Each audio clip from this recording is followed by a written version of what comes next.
protein diet baka mo. Pwede mong mawala sa listahan ng itlog, tokwa, tuna at gatas. Pero may gusto pang makipagsabayan kung protina ang usapan. Hindi raw papakabog ang petso ng manok.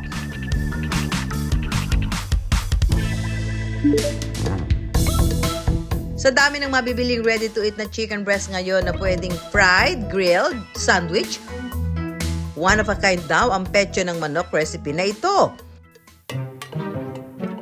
Mababa sa taba at calories. Nakabubusog.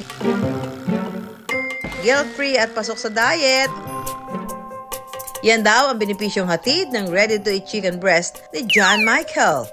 Nung nag-travel ako abroad, naghanap ako ng mga protein sources. Kaya nung pagpunta ko dun sa isang convenience store, nakita ako na yung chicken breast na ready to eat. Kaya naman mas inspire akong gawin yon kasi nag-fitness program ako na may high protein siya. Sa fitness program kasi na yon, marami siyang, kumbaga mataas yung high protein na kailangan naming ma-hit daily. Kaya naman, unang-una ako yung produkto ng product ko. And then, nung nakita ko may market naman sa iba, ayun, minarket na rin namin sa labas. Sa pagdidieta, kung pahirapan ang pag-workout, mas mahirap daw ang paghahanda ng pagkain. Kaya naisip ni John Michael na gumawa ng meal plan na madaling kainin. Ang grinab ko yung opportunity kasi wala pa kasi ako nakikita sa Philippines na gumagawa ng ganun. So nung natry ko, sabi ko, kaya naman siguro magawa to.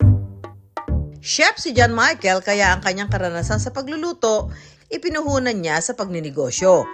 Ang kanyang recipe ng chicken breast, sa isang rice cooker lang daw niya niluluto noon. Nang makuha ang tamang timpla, saka naglabas si John Michael ng di naman kalakihang halaga. Actually, mga 5 to 10K, mga ganyan lang siya.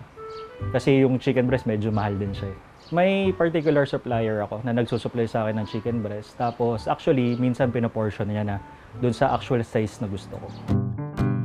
Mahigit 6 na buwan na raw na mag-isa sa pagluluto ng chicken breast si John Michael. Inalalaya naman siya ng kanyang kapatid sa pagpapak. At lahat sa bahay lang nila ginagawa. Madali lang yung procedure niya actually, pero ang nagpapatagal lang is yung waiting time ng paggawa ng ating produkto. Matapos hugasan ang petso ng manok, ready na ito sa brining.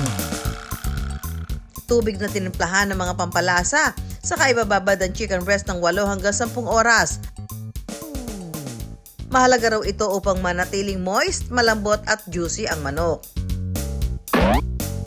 Matapos ang brining, bahagya munang patutuyuin ang petso bago i-coat sa flavorings. Ilalagay sa plastic pouch at iba-vacuum seal. Saka iluluto sa parang tinatawag na sous vide.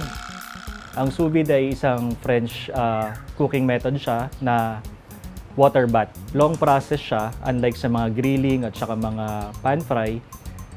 Nagtitake siya ng almost an hour above. Naka-controlled temperature siya doon sa particular na gusto mong temperature, which in our case, naka 63 to 64 degrees kami, Celsius. Matapos ang sous vide, ibababad naman ng petso sa tubig na may yelo ng kalahating oras at pwede nang i-chiller o freezer. Ang chicken breast, di ba, alam naman natin na medyo blunt ang lasa niya. So dito, nag-infuse lang tayo ng mga flavorings and then actually mga basic salt and pepper, ganyan-ganyan, para hindi naman maging boring yung lasa ng ating chicken breast. Pwede itong i-reheat sa microwave oven ng 1 hanggang 2 minuto o kaya i-pan-sear kung gustong kainin ng mainit. May 4 na flavors ang ready-to-eat chicken breast ni John Michael. Garlic, taco, Cajun para sa mahilig sa maanghang at ang bestseller na salt and pepper. Kasi very versatile siya. Pwede mo siyang ihalo sa kahit anong product or minsan, yun yung kinakain nila ng on the spot lang. Ang kanilang chicken breast madalas daw gawing topping sa salad at nachos. Paborito rin palaman ng sandwich. Ayan, ako mga kanegosyo, usong-uso ho ngayon yung mga tinatawag na high-protein diet. Yan, kasi yung iba ho talagang healthy living, so healthy meal yung gusto nila. At isa sa mga nauuso din ngayon at pwedeng source ng inyong protina, yung tinatawag na chicken breast dinakdakan. Yan, usually ang ginagamit ho dyan, yung pisngi ng baboy, iniihaw yan actually para meron siyang kakaibang lasa. So ito na, nakahanda na po yung ating mga ingredients para sa ating chicken breast dinakdakan. So meron tayong mayonnaise, liquid seasoning, calamansi, ground pepper. Ito po ay sili, chives, sibuyas, salt. Ganito naman talaga yung paggawa ng dinakdakan. Pagsasama-samahin mo lang muna yung mga ingredients. So, unahin natin ilagay dito yung ating mayonnaise. Yan. Paghahaluin lang ang iba pang sangkap. So, pag mix na ho natin yan, pwede na nating ilagay ang ginayat na chicken breast. So, depende sa kung anong cut ang gusto nyo. Yung gusto nyo ba yung ganyan, medyo square-square? Baka gusto nyo medyo mas maliit pa dito. O baka gusto nyo naman yung pahaba. O, ayan. So, depende sa kung anong cut ng chicken ang gusto nyo. And then, ilagay na ho natin. Uy, parang ang sarap iulam na ito, ha? So, ito na siya para sa ating finishing touch. Ito na yung ating garnish na spring onion. Oh, wow! Oh, di ba? Oh, ba? Kita mo naman. Ito na tayo sa exciting part, ang tikiman. Lagyan ko ng konting sibuyas. Mahilig kasi ako sa sibuyas eh. So, lagyan ko sibuyas. Ang sarap. So, hindi niyo makailangan gumastos na malaki para makatikim kayo ng mga pagkain na sagana sa protina. Ito na may mga nabibili ng ready. I-mix-mix mo lang. Konting effort lang. Konting labor of love. At makakatikim ka na ng isang putahe na may protina. Kung yan ang gusto mo. Ito na nga ang ating chicken breast dinakdakan. Bentang-benta raw ang produkto ni John Michael sa Gym Buddies. Yung mga spices nandun naman, malasa naman siya. Tapos parang okay siya kainin kasi parang yung guilt, walang guilt na parang kainin siya kasi nga chicken breast, so protein.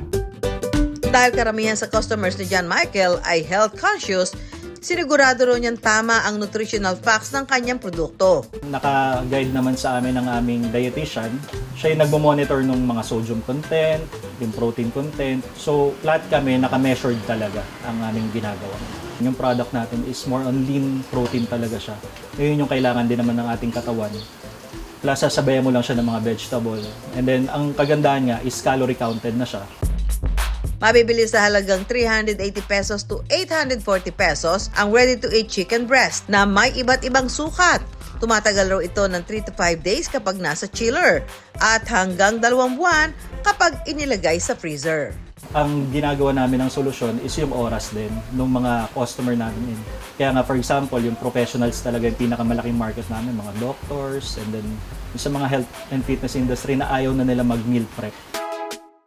Kung gaano kataas ang protina ng chicken breast ni John Michael, ganon din daw kasagana ang kanyang kita na umaabot sa 60 to 80,000 pesos kada buwan.